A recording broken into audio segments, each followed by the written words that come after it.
नमस्कार मित्रांनो, सहर्ष स्वागत आपलं आपल्या चॅनलमध्ये, ज्याचं नाव आहे साई सर्जा ॲस्ट्रोवास्तू. मित्रांनो, या चॅनलच्या माध्यमातून आम्ही एक सिरीज सुरू केली की प्रश्न आपले आणि कुंडलीच्या विश्लेषणाच्या माध्यमातून उत्तर आमची. तर या सिरीजमधला हा आजचा पुढचा प्रश्न आहे. याच्यामध्ये जातक यांनी असा प्रश्न विचारला आहे की त्यांना कर्ज झालं आहे, तर हे कर्ज कधी मिटेल, असा त्यांचा प्रश्न आहे.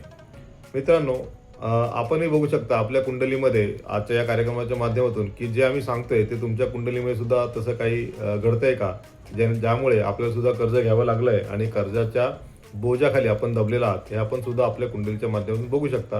हे आपण पुढे आपण जसं मी सांगेल त्याप्रमाणे आपण आपल्या कुंडलीमध्ये बघू शकता. तर आपण यांच्या प्रश्नाकडे वळू आणि यांची कुंडली बघू. आपण बघू शकता आपल्या आपल्याला समजण्यासाठी कुंडली इथं यांची लावलेली आहे आणि या कुंडलीमध्ये आपण पाहू शकता की यांच्या जे 6 नंबरचं घर आहे, त्या 6 नंबरच्या घरामध्ये 6 नंबर अशी राशी लिहिलेली आहे. म्हणजे ती बुध महाराजांची राशी आहे आणि बुध महाराज हे स्वयं दशम भावात शुक्र आणि मंगळ, उच्चचे मंगळ यांच्यासोबत बसलेले आहेत.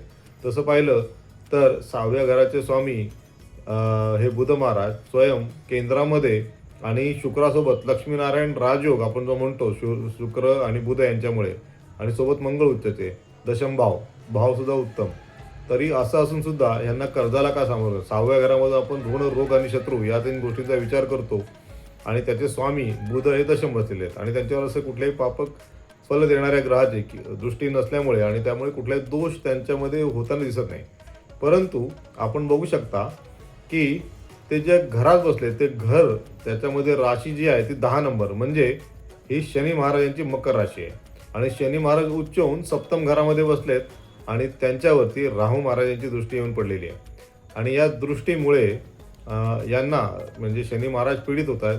10 नंबर जी शनी महाराजांची रास आहे, म्हणजे ज्या घरात बुध महाराज असेल ते पीडित आहेत. जर आपण बघितलं की 2 कर्मचारी आहेत आणि एका कर्मचाऱ्याला ऑफिसमध्ये बसायला जागाच नाही आहे, कसं तरी उभं राहून छोट्या मोठ्या जागेत बसून, वापरायला कम्प्युटर नाही, लॅपटॉप नाहीत, कसं टॅब असेल किंवा मोबाईलवरती इंटरनेट कनेक्शन नाही, स्वतःच्या हॉटस्पॉटवरती काम करतोय, खायला प्यायला चांगलं कॅन्टीन नाही, हवा नाही, AC नाही, अशा स्वरूपात एक एम्प्लॉई काम करतोय आणि दुसऱ्या ठिकाणी एक चांगलं मोठं ऑफिस, स्पेशियस कॅबिन, AC चालू आहे, खायला प्यायला व्यवस्था असलेलं चांगलं कॅन्टीन, उत्तम लॅपटॉप, त्याला इंटरनेटचा चांगला स्पीड.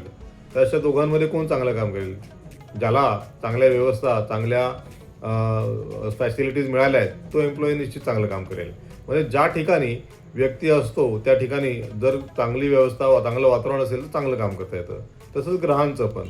आता बुध महाराज हे जर चांगल्या घरामध्ये, जिथं कुठल्याही प्रकारचा काही परिणाम, दोष नाही अशा स्वरूपात, म्हणजे जिथं मालक स्वतःच पीडित नाही अशा घरात असते, तर आपल्याला त्याचे चांगले परिणाम दिसायला मिळाले असते. परंतु इथं शनी महाराज स्वयं पीडित आहेत, त्यामुळे तेवढे चांगले परिणाम न होता इथं त्यांना कर्जाला सामोरं जावं लागलं. आम्ही त्यांना मुळात विचारलं की हे कर्ज आपल्याला मार्च 24 नंतर आलं असेल. त्यांनी सांगितलं हो, आपण इथे त्यांची दशा, महादशा, अंतर्दशा बघू शकता.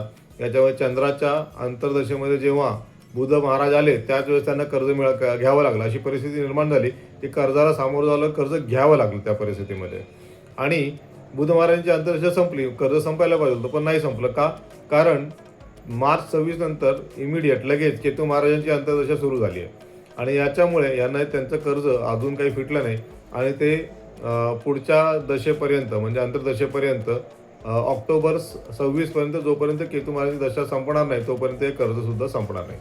याच्यात आणखीन एक कारण, ज्या चंद्र महाराजांची ही महादशा त्यांची सुरू आहे ते स्वतः उच्चच्या शनी महाराजांची दृष्टी असलेल्या आणि पीडित, राहू महाराजांमुळे पीडित असले शनी, त्यांची उच्चची दृष्टी चंद्र महाराजांवरती दशम पडलेली असल्यामुळे, ज्याला आम्ही विषदोष असं म्हणतो, तर त्या प्रकारचा दोष त्यांना असलेला असं चंद्र महाराजांचं महादशा आणि त्याच्यामध्ये ही अंतर्दशा, त्याच्यामुळे त्यांना या कर्जाला सामोरं जावं लागलं.